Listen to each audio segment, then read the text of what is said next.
Shortly before I was due to publish my book, I was speaking to a group of executives in London, and during the conversation, one of them asked me if I thought Hitler had clout, and it was something that really left me stumped, but actually I had to respond and say, yes, he did. And it was at that point I actually added a couple of lines to the conclusion of the book before I did publish it, saying I hoped it would be used for the things it was intended for, and that was to make things better, not worse.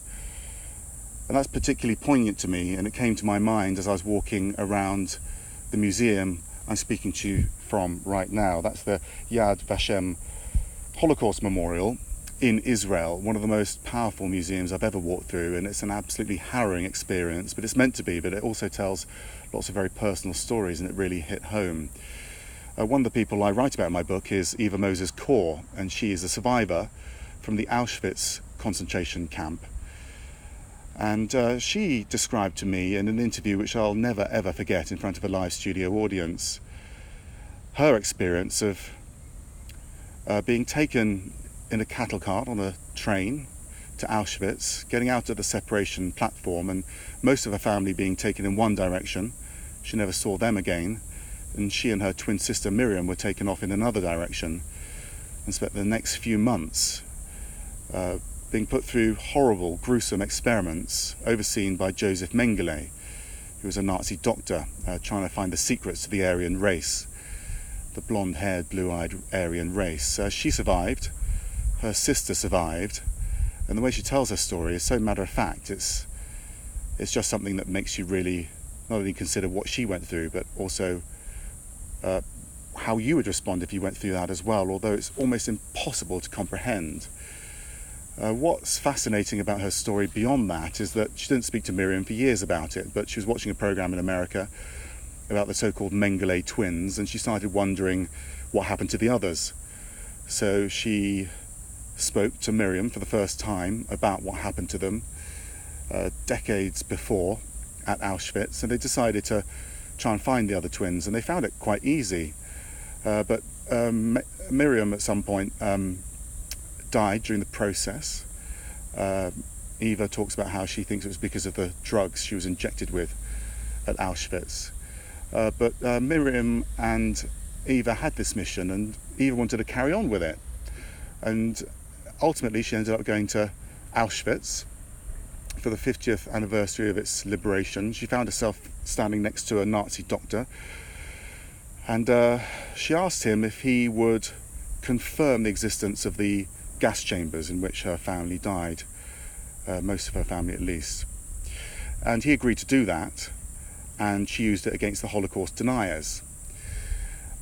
She was very grateful for that. She wanted to write a card and say thank you, but she couldn't find a card that was appropriate, so she wrote a letter, and in that letter she ended up forgiving that Nazi doctor, and she found that it contained a lot of healing for her, that process. Much more for her, perhaps, than for him. She then wondered if she could forgive Joseph Mengele, and she did. And she realised that she could move on with her life to some extent, having done that. And there were other Nazis she forgave too. So the reason I was speaking to her during the interview was she travels the world preaching forgiveness to people.